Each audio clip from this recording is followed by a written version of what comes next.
Welcome back to the news.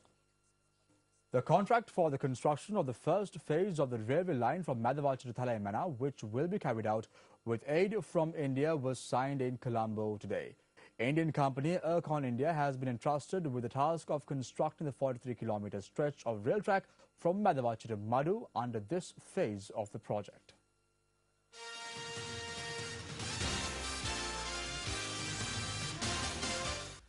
The railway line from Madhavachi to Thalaimana will span a distance of 110 kilometers.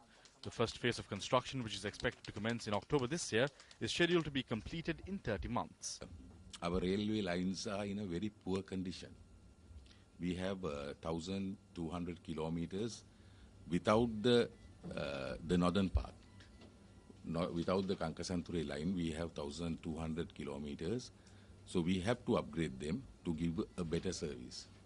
So the assistance of the Indian government is extremely necessary.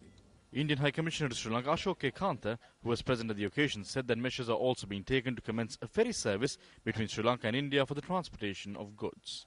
We have agreed in principle to resume ferry service from Thalaimana to Rameshwaram. You know, the pier there, you might be aware, is not in good condition. It's very old structure. So two sides are looking at, options, how to, because you'll need some jetty for starting the ferry service. Already Ercon team has visited Thalaimana. They are preparing a report on how to create the necessary infrastructure there for resuming ferry service between Thalaimana and Rameshwaram.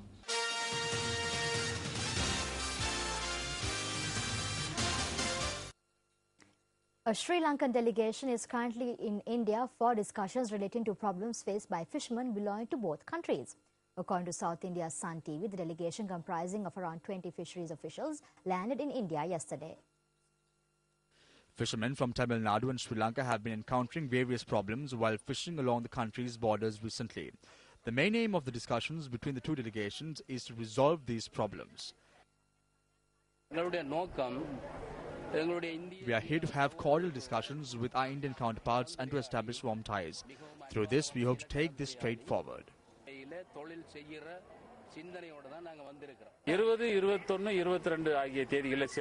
We will hold discussions in this regard on the 20th and the 21st in Chennai. The discussions will focus on how both parties can engage in fishing without exchanging gunfire. We also hope to attract the attention of the Indian and Sri Lankan governments to this. Sun TV further reported that the Sri Lankan delegation, which is in Rameshwaram at present, hopes to meet with fishermen in the Vellakanni, Vedaranyam, Jagadapatnam and Kottaipatnam fishing villages. Representative of Tamil Nadu fishermen state that the outcome of the talks between both sides will be communicated to the Indian central government and the Sri Lankan government. Incidentally, in 2004, a group of fishermen from Tamil Nadu arrived in Sri Lanka and discussed similar issues faced by both parties while plying their trade. According to India's Sun TV, the current visit by the Sri Lankan delegation is yet another step in this process.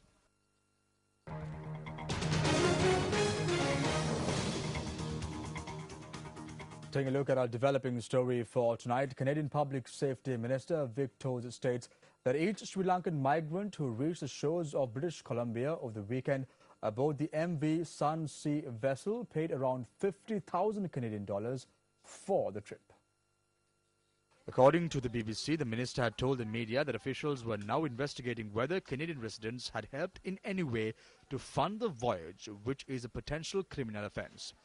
The Regional Executive Director of the Canada Border Services Agency, Rob Johnston, states that the vessel was extremely cramped but clean, adding that the migrants were fed in good spirits and compliant with authorities. It was in fact reported yesterday that a Sri Lankan Tamil migrant died of illness during the voyage aboard the MV Sun Sea around 3 weeks ago. Meanwhile, the BBC stated that immigration hearings for the roughly 450 refugees were expected to begin yesterday in Vancouver. According to Canadian officials, hearings will be held to establish whether any of them are militants from the LTTE, which Canada regards as a terrorist organization.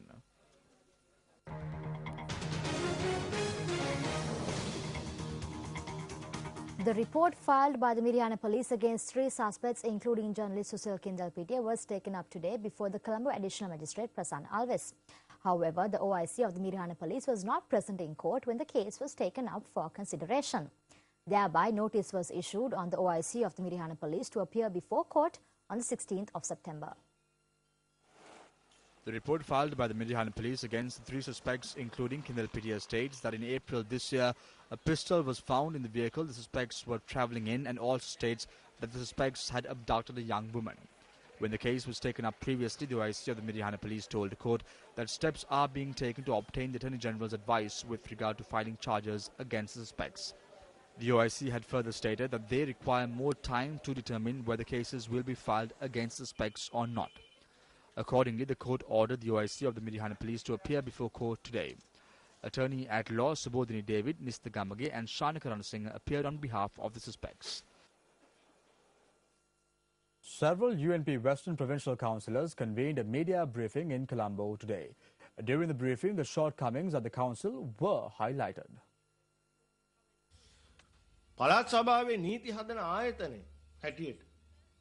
If those attending sittings of the Provincial Council which drafts laws simply waste time, then no acts would be presented. What is presented includes private members' bills and messages of condolence. Time is being wasted. We spend 239,800 rupees each day and engage in meaningless debates at the Provincial Council. It may be more beneficial to buy feed for crows or pigeons with that money.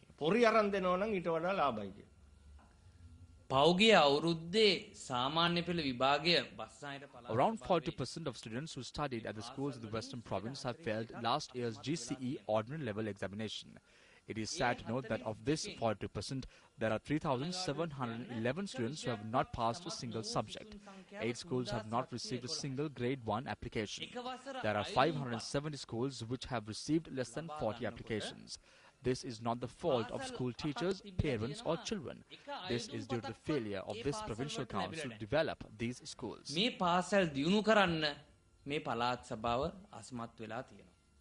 Meanwhile, UNP Provincial Councillor Kitsidi Manchanayaka commented on MP Sarath Fonseca.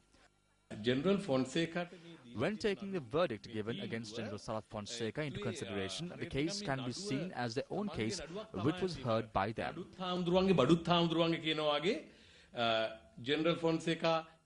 This decision was taken by a panel consisting of officials who were not in good terms when General Sarath Fonseca was the army commander. The reason for this to be done, and the only thing wrong that General Sarath Fonseca did, was to contest the presidential election. Today, the accolades of this individual, who was once described by the President and several others as the best army commander in the country, have been stripped. His retirement entitlements have also been stripped, and he has been converted into an ordinary person.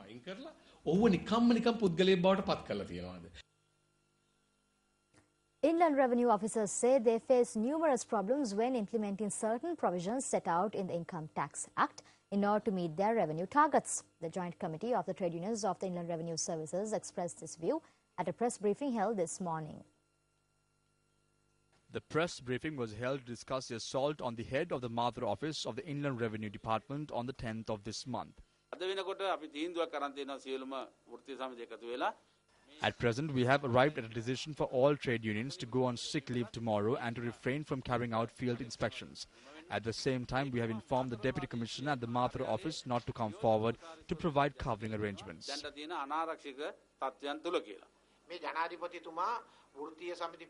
We know that the present President is someone who has a great passion for trade union activities, but that sentiment is not shared by those at lower levels. These lower level officers do not share a good rapport with trade unions. This situation is very much evident in this department. When inquired, police media spokesperson SP Prashant Jayakodi said that a special team from the Criminal Investigations Department has been dispatched to investigate the assault. He added, however, that the suspect in the incident is yet to be arrested. You're with the news first, taking a look at other local stories. Minister of Fisheries and Aquatic Resources, Dr. Rajendra Ratna, says that measures will be taken to determine the price of fish through the Fisheries Corporation.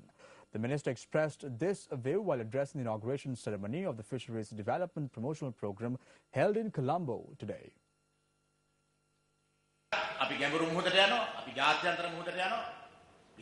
We go into the deep sea and also into international waters and bring in a large catch of fish.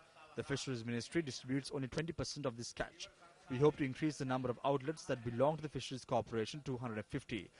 Shops will be open at every Satsa outlet, Co-op City outlet and at all economic centres. Accordingly, the price of fish in the country will be determined by the Fisheries Corporation. That is how we will defeat the fisheries mafia.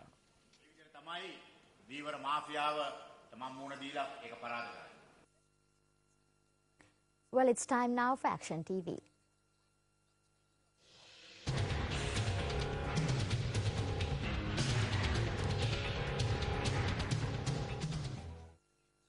Winning an election in the Colombo district is no easy feat. As a result, many politicians and political parties pay extra attention to the Kaduwala electorate as it is home to a large voter base in the district. Apart from this fact, the Kaduwala town is also a key junction that connects several key access routes to various parts of the island. Incidentally, many people heard the speeches being made by politicians in Kaduwala from podiums set up during elections from a nearby bus stand. Some of those who heard the various utterances of these politicians had sarcastic smiles as they listened.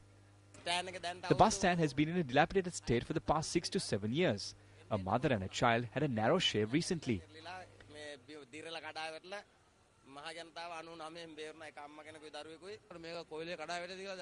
This could collapse at any moment. Many lives are at risk.